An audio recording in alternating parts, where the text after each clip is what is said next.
Untuk pembahasan kasus yang pertama yaitu Aurora Biotech Ltd. Diketahui kan dari soal Aurora Biotech Ltd ini merupakan perusahaan riset farmasi berskala menengah yang berencana melakukan ekspansi fasilitas produksi guna mempercepat mengembangkan obat antivirus baru.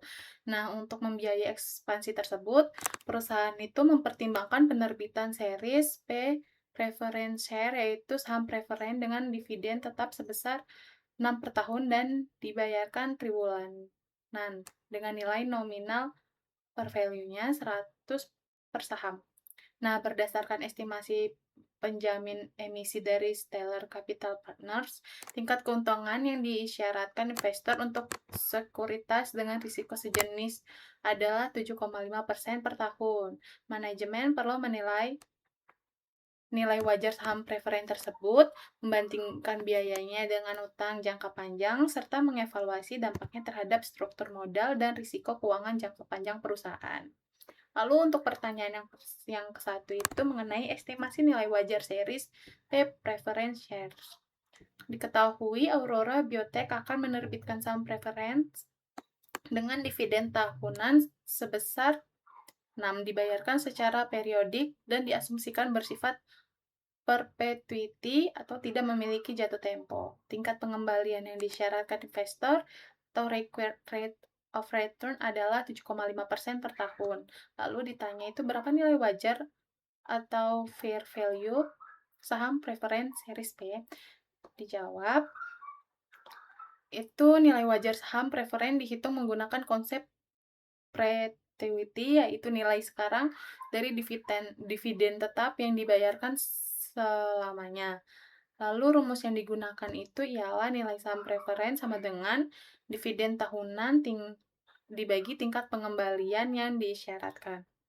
Dengan memasukkan data yang tersedia dari soal, maka nilai wajar saham preferen adalah 6 per 0,075, lalu didapatkan sama dengan 80 per saham. Artinya, berdasarkan dividen yang ditawarkan dan tingkat keuntungan yang diminta investor, harga wajar saham preferen Aurora Biotech berada di kisaran 80 yang berarti lebih rendah dari nilai nominal 100. Lalu kondisi ini menunjukkan bahwa jika saham diterbitkan pada nilai pari, investor mungkin menganggap tingkat dividennya kurang menarik dibandingkan risiko yang ditanggung. Lalu untuk pertanyaan yang kedua itu membandingkan biaya saham preferen dan utang jangka panjang. Diketahui dari soal itu, biaya modal saham preferen secara implisit tercermin dari tingkat pengembalian yang disyaratkan investor yaitu 7,5%, sedangkan perusahaan sudah mendekati batas internal rasio untungnya. Lalu pertanyaannya itu bagaimana perbandingan biaya penerbitan saham preferen dengan utang dan mengapa manajemen mungkin lebih memilih salah satunya. Nah, dijawab secara umum itu biaya saham preferen lebih tinggi dibandingkan biaya utang karena dividen saham preferen tidak dapat dikurangkan dari pajak. Sedangkan bunga utang memberikan manfaat pajak atau tax shield. Lalu selain itu juga risiko saham preferen bagi investor lebih tinggi dibandingkan obligasi karena dividen hanya dibayarkan jika perusahaan memiliki laba yang cukup. Nah, namun demikian, manajemen Aurora Biotech mungkin lebih memilih saham preferen dibandingkan utang karena perusahaan sudah berada dekat dengan batas rasio utang internalnya. Penambahan utang baru dapat meningkatkan risiko gagal bayar dan memperburuk peningkatan kredit. Saham preferen memberikan pendanaan tanpa kewajiban pelunasan pokok dan tanpa menambah beban bunga tetap seperti utang, sehingga secara fleksibilitas keuangan dapat menjadi alternatif yang lebih aman meskipun biayanya lebih mahal. Lalu pertanyaan yang ketiga ialah tentang kekhawatiran pemegang saham biasa terhadap penerbitan saham preferen. Diketahui dari soal itu kan saham preferen tidak memiliki hak suara, namun pemegang saham lama tetap menyampaikan kekhawatiran. Nah, pertanyaannya itu apa potensi kekhawatiran pemegang saham biasa meskipun saham preferen tidak memiliki hak suara? Meskipun saham preferen tidak memiliki hak suara, pemegang saham biasa dapat merasa khawatir karena dividen saham preferen memiliki prioritas atas dividen saham biasa. Nah, hal ini berarti sebagian laba perusahaan akan dikunci untuk pembayaran dividen tetap kepada pemegang saham preferen sebelum pemegang saham biasa menerima apapun. Selain itu, penerbitan saham preferen dapat persepsikan sebagai sinyal bahwa perusahaan memiliki keterbatasan fleksibilitas keuangan, terutama jika perusahaan dianggap tidak mampu atau tidak ingin menambah utang. Persepsi negatif ini dapat menekan harga saham biasa di pasar. Lalu untuk pertanyaan yang keempat, mengenai dampak terhadap struktur modal dan risiko keuangan jangka panjang. Diketahui dari soal itu kan Aurora Biotech sedang mempertimbangkan pembiayaan ekspansi melalui saham preferen dalam kondisi rasio utang yang tinggi. Pertanyaannya itu bagaimana penerbitan saham preferen memengaruhi struktur modal dan profit risiko keuangan perusahaan. Penerbitan saham preferen akan mengubah struktur modal Aurora Biotech yang menambah komponen ekuitas, semu atau hybrid yang berada di antara utang dan saham biasa. Hal ini dapat membantu perusahaan menahan pertumbuhan rasio utang sehingga menurunkan risiko kebangkrutan dibandingkan jika pembiayaan dilakukan sepenuhnya dengan utang. Namun, kewajiban pembayaran dividen tetap meningkatkan beban keuangan jangka panjang, meskipun lebih fleksibel dibandingkan bunga utang karena dividen dapat ditunda jika kondisi keuangan memburuk. Secara keseluruhan, saham preferen dapat meningkatkan stabilitas struktur modal, tapi juga menambah komitmen tetap yang perlu dikelola secara hati-hati agar tidak membebani arus kas di masa depan.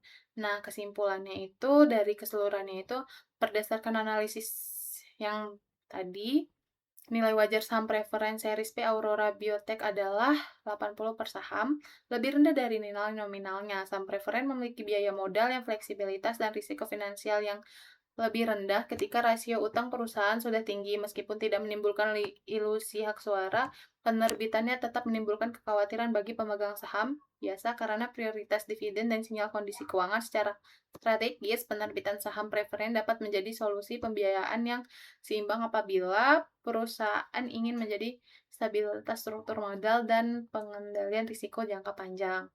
Lalu mengenai kasus yang kedua yaitu kasus Ardenix Manufacturing Group yang merupakan perusahaan manufaktur peralatan industri berskala menengah yang berencana melakukan ekspansi besar pada lini produksi otomatisnya. Untuk pembiayaan proyek tersebut, perusahaan berniat menerbitkan obligasi korporasi berjangka waktu 10 tahun dengan nilai nominal atau face value sebesar 1.000, tingkat kupon tahunan 7%, dan pembayaran bunga dilakukan tiap 6 bulan atau semiannual.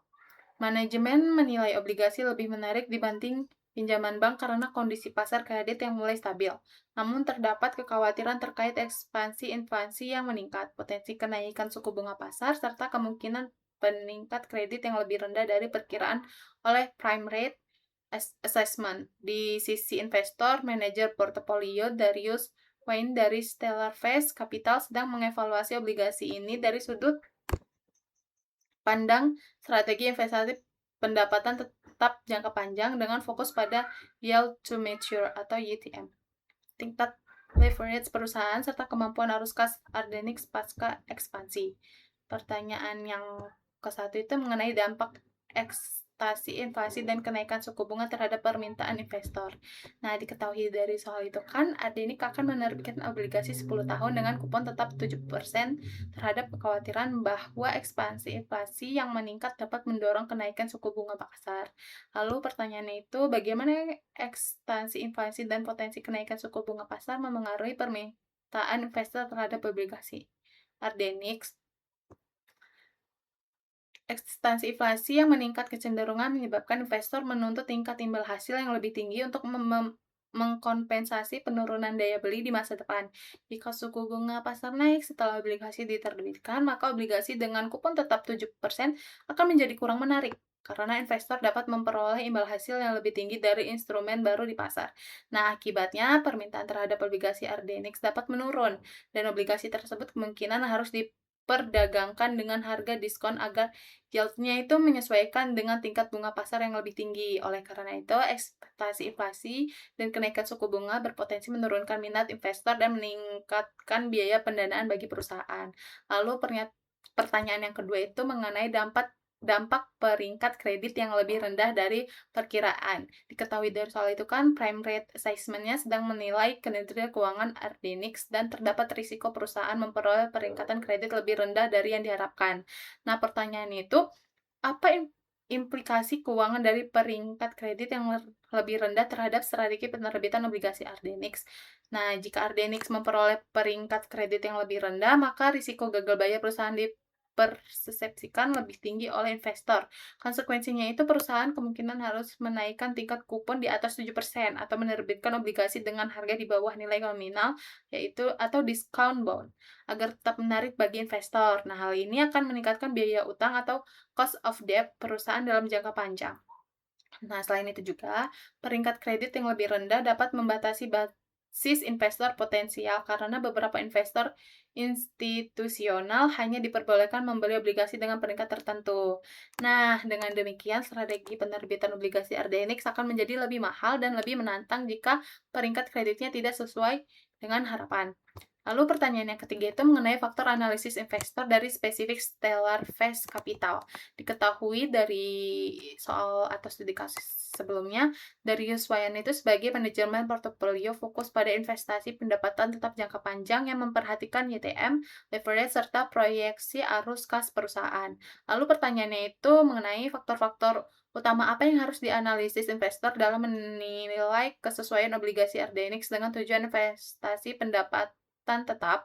Nah, dari perspektif Stellar Face Capital, beberapa faktor kunci yang perlu dianalisis adalah yield to maturity atau YTM sebagai ukuran total imbal hasil yang akan diperoleh investor hingga jatuh tempo obligasi.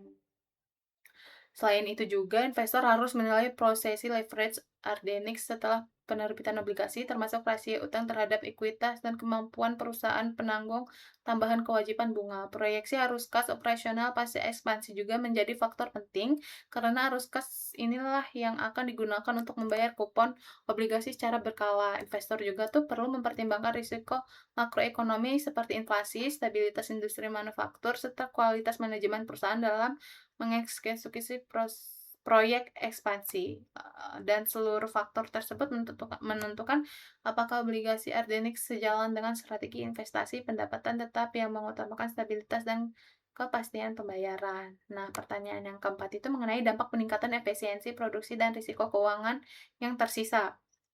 Diketahui dari soal itu, manajemen memperkirakan ekspansi akan meningkat efisiensi produk sebesar 25%, sehingga meningkatkan laba operasi dan kemampuan membayar bunga. Nah, pertanyaan itu bagaimana peningkatan efisiensi ini memengaruhi kemampuan perusahaan pembayaran kupon obligasi dan risiko apa yang masih tersisa juga ekspansi jika berjalan sesuai rencana? Peningkatan efisiensi produksi sebesar 25% berpotensi meningkatkan pendapatan operasional dan margin laba, sehingga memperkuat kemampuan Ardenix dalam memengaruhi pembayaran kupon obligasi secara tepat waktu.